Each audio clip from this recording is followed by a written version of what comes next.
strike that's been felt across the industry, with daily talk shows canceled and shooting on top-rated dramas postponed due to a lack of scripts. On Monday, about 500 television and radio writers working for CBS News also voted to strike following their own contract dispute with the network. Here in New York, writers have walked a daily picket line in various locations across the city.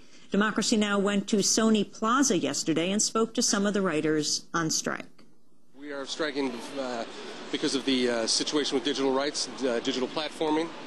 We make no money on any of the downloads. My daughter live streams television shows on her computer at school, which they sell advertising for, which we get none of the revenue for. My main concern is that the Writers Guild has 12,000 members, and you need to make $30,000 a year in Writers Guild earnings to get health care. $30,000. And last year, over half our membership did not make that. So half our membership doesn't have health care. What the writers are asking for is complete. This is their livelihood, and what they accomplish with this strike benefits the entire entertainment working community, I believe. Right now, writers aren't getting anything for internet and new media, and my feeling is that in like the next 20 or so years, the entire entertainment industry is going to be dominated by, you know, new media and the internet. So it's not just us that I feel like that we're fighting for, but writers to come. The Writers Guild of America will meet next Monday with the Alliance of Motion Picture and Television Producers for the first time since they went on strike. The two sides have clashed over paying writers for reruns of their work online and for original work written for the Internet. Michael Winship is the president of the Writers Guild of America East, joining us now in our Firehouse studio. Welcome to Democracy Now! I've actually worked in the studio, so it's in the past, so it's nice to be back. Well, it's great to have you back. Talk about what you're striking for. Well, as one of the people just said in the roll-in that you did, the crux of this strike is really about our work being used in the Internet and new media, and getting a fair shake, a fair part of the deal, us establishing a revenue model that allows us to share in the great amounts of money that the studios and networks are going to be making off of this. In certain areas like streaming video, when you go onto the network websites and so forth and download an episode of The Office, for example, we don't see a dime. We don't get anything on that because they say it's totally promotional. You look at that program on the air, on the internet rather, and you see that it's filled with commercials, and yet we don't get a dime of that revenue because they claim it's promotional. What do they get?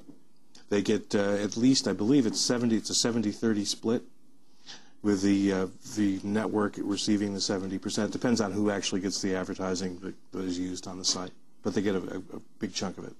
I want to go for a minute to another clip. Striking writers are taking their cause directly to the Internet, channeling their creativity into numerous short videos.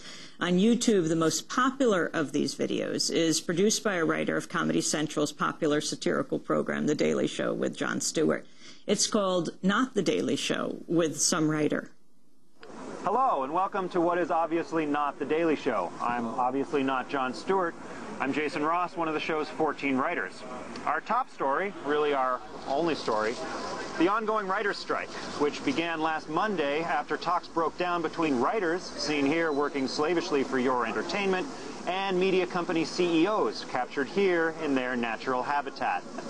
It's about whether writers should get paid when media companies make money using their work online. Writers think they should get paid. Corporations think the writers should go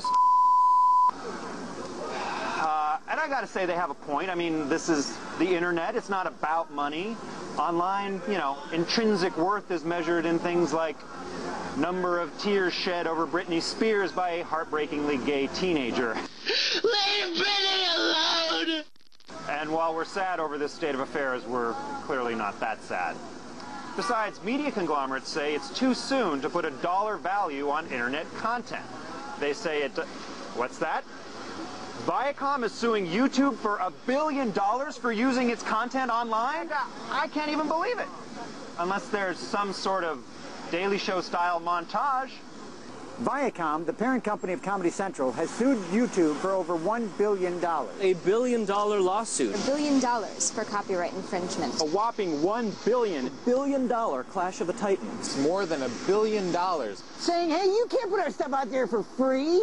But is there anyone much older and more personally identified with Viacom who could help us make our case. Say hypothetically if someone filed such a lawsuit, what would they expect? Money? They would expect the protection of their rights for the future, and they might expect a deal that reflected the value of their content. Now, it may seem Redstone's YouTube stance contradicts his stance with the writers, but it's really quite simple. When you're not paying him, you owe him $1 billion. When he's not paying you, he's not paying you. Produced by a writer of Jon Stewart's Daily Show called Not the Daily Show with Some Writer. That was Summer Redstone, they quote, yes, head of Viacom. And that was actually a bunch of the guys at the Daily Show did that. They shot it down at our picket last week down on Wall Street. It was terrific. One of the great things about this whole strike has been that the issue has been about Internet and the new media, and we have shown the power of Internet and new media by viral videos like the ones that the guys at Daily Show have been Why doing. did you decide, Michael Winship, to strike now? Well, what we decided was our contract ran out on October 31st, and the original thought was that we would continue negotiating until the end of June next year when the contracts expire for the Screen Actors Guild and the Directors Guild.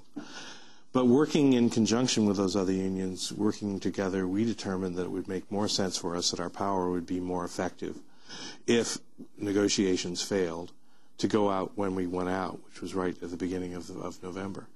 And that was partly because we recognized that this would have an enormous effect on the television season, and also because we realized that the motion picture studios were stockpiling scripts, were planning to go into major, heavy production at the beginning of the year. Normally they produce about 40 or 50 movies at the beginning of any given year. We discovered that they had about 150 planned. So that it was better for us to go out now when we did, when negotiations failed, than to wait. And CBS News writers are now talking about going on strike. How does that link to you? Well, that's a separate contract. We also cover the CBS News writers and graphic artists and other folks who work at CBS News. That's about 500 of our members, both here and in Los Angeles, in New York, Washington, Los Angeles, and Chicago. They have been without a contract for 2.5 years. We have been trying everything we possibly can to get management back to the table. We finally reached a point where we took a strike authorization vote.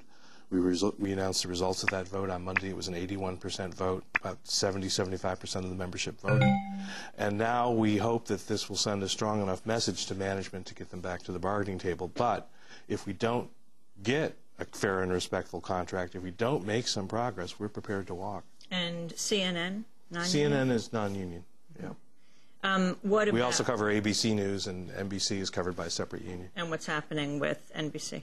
NBC is covered by NABIT. And ABC? And ABC, they are also without a contract. We're also working on that front as well.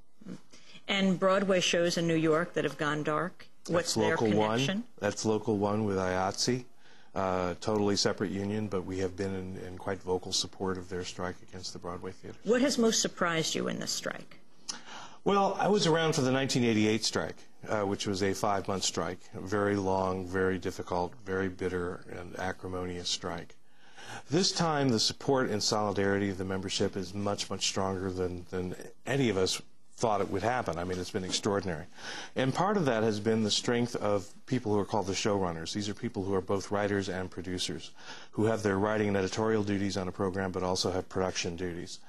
Technically speaking, those people did not necessarily have to walk in terms of their production duties. They couldn't write, but they didn't necessarily have to. But they felt that in good conscience, they could not continue working on their programs. And as a result of that, we stopped production on television programs much sooner than we anticipated. So you meet on Monday? We meet on Monday. What do you expect? Don't know yet. Don't know well, yet. we'll certainly continue to cover it. I want to thank We're you, hopeful. Michael Winship, for joining us, President of the Writers Guild of America East. This is Democracy Now!, democracynow.org, the War and Peace Report. When we come back, we will look at sweatshops on this holiday season. Stay with us.